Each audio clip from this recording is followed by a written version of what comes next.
அடுத்த 2 நிமிஷத்துல financial freedom எப்படி அச்சீவ் பண்றதுன்னு பார்க்கலாமா? ஃபினான்ஷியல் ஃப்ரீடம் அப்படிங்கிறது மணி சார்ந்ததே அல்ல. அது வந்து ஒரு மைண்ட் செட் சார்ந்த விஷயம். உங்களை நீங்களே இல்லை நம்மளை நாமளே எப்படி ப்ரிப்பேர் பண்ணிக்கிறோம். ஃபார் எக்ஸாம்பிள், மணி இல்லாத ஒரு சுச்சுவேஷனில் நம்மளை நம்ம எப்படி ஹேண்டில் பண்ண போகிறோம், நம்மளை நம்ம எப்படி ப்ரிப்பேர் பண்ணிக்க போகிறோம் அப்படிங்கிறத நம்ம கரெக்டாக பிளான் பண்ணிட்டோம் அப்படின்னாக்கா financial freedom we will not achieve. we know how to be there with financial freedom. நம்ம எல்லாருக்கிட்டையும் ஒரு பழக்கம் இருக்கும். என்ன அப்படின்னாக்கா, காசு இருக்கும்போது நிறைய செலவு பண்ணுவோம், நிறைய விஷயங்கள் வாங்குவோம், நிறைய ஸ்பெண்ட் பண்ணுவோம். நம்மளால் காசுக்கு என்னென்னலாம் பண்ண முடியுமோ அந்த மாதிரி பண்ணுவோம். இந்த ஒரு பேட்டர்னுக்கு நம்ம அடிமையாகும் போது நாம் வந்து காசையும் நம்ம செலவையும் மேட்ச் பண்ண ட்ரை பண்ணுவோம். ஃபினான்ஷியல் ஃப்ரீடம் வேணும் அப்படின்னு நினைக்கிற யாரும் அதை கண்டிப்பாக பண்ண மாட்டாங்க. அதை பண்ண வேண்டிய அவசியமும் கிடையாது. நான் எப்படி இதை அச்சீவ் பண்ணேன்னு சொல்கிறேன். எந்த புக்கோ எந்த புக்கிஷ் நாலேஜும் இல்லை. நிறைய அடிபட்டு உதப்பட்டு எப்படி இதை பிளான் பண்ணணும் அப்படின்னு பண்ணது. இது என்னோட பர்சனல் லைஃப்லையும் ஹெல்ப் பண்ணியிருக்கு. என்னோட ஸ்டார்ட் அப்ஸ் அண்ட் தென் கம்பெனியோட கேஷ் ஃப்ளோ மேனேஜ் பண்ணுறதுக்கும் பயங்கரமாக ஹெல்ப் பண்ணியிருக்குது. ஃபஸ்ட்டு விஷயம், எனக்குள்ள வந்து ஒரு அலர்ஜிக் பிஹேவியர் வந்துருச்சு. இந்த இமோஷனல் ஸ்பெண்டிங் அப்படின்ற ஒரு விஷயம்.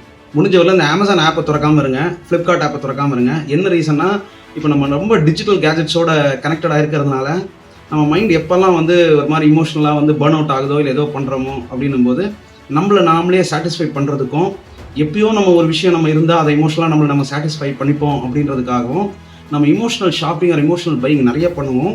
இதுக்கு என்ன வேல்யூ, இதுக்கு என்ன அர்த்தம் அப்படின்றதுலாம் ரொம்ப கஷ்டம். பட் இது நடக்கும். அதனால் முடிஞ்ச வரலும் ஃபஸ்ட்டு ஸ்டெப்பாக இதை அவாய்ட் பண்ணுங்கள். அடுத்தது, என்கிட்ட இருக்கிற பணத்துக்கும் என்னோட லைஃப் ஸ்டைலுக்கும் எந்த சம்மந்தமும் கிடையாது.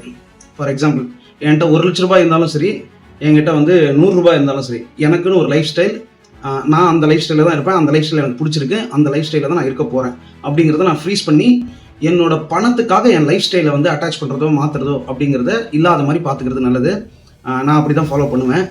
என் மைண்ட்லேருந்து நம்ம எப்படி இருந்தாலும் அதை சமாளிச்சிருவோம் அப்படிங்கிற அந்த ஃப்ரேம் ஒர்க்கை கம்ப்ளீட்டாக எரேஸ் பண்ணிட்டேன். நீங்களும் எரேஸ் பண்ணிவிடுங்க. மணியை வந்து பயங்கரமாக ரெஸ்பெக்ட் பண்ணுங்கள். அதனால் முடிஞ்ச வரலும் சின்ன சின்ன இன்வெஸ்ட்மெண்ட்ஸ் பண்ணுங்கள். ஒரு இடத்துலேருந்து இன்னொரு இடத்துக்கு பணத்தை ட்ரான்ஸ்ஃபர் பண்ண பழகிக்குங்க. உங்கள் வருமானத்தை 3ஆக பகிர்ந்துருங்க. ஓகேங்களா? 1, உங்களோட அத்தியாவசிய தேவை, ஒன்றும் பண்ண முடியாது, அதுக்கு யூஸ் பண்ணுங்கள். 2வது, உங்களோட ஃப்யூச்சர் தேவை. அப்படின்னா நீங்கள் கோர்ஸ் படிக்கிறது, மற்ற விஷயங்கள் பண்ணுறது, அந்த மாதிரி இன்வெஸ்ட்மெண்ட்ஸ், அதாவது உங்களை பர்சனல் டெவலப் பண்ணுறதுக்கு, ஸ்கில் அப் பண்ணுறதுக்கு, அதுக்கு செலவு பண்ணுங்கள்.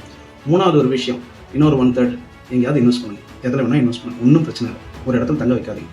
இந்த மாதிரி ஒரு ரொம்ப சிம்பிளான ஒரு மெத்தடாலஜியில் பண்ணிங்க, ஒரு 1 or 2 years ஃபாலோ பண்ணிங்க அப்படின்னாக்கா சேஞ்ச் இருக்கிறதுக்கான வாய்ப்பு இருக்குது. ஃபினான்ஷியல் ஃப்ரீடம் எல்லாருக்குமே கிடைக்க வாய்ப்பு கிடைக்கும். எவ்வளோ பண்ணிட்டேங்க, இதை பண்ண மாட்டோமா?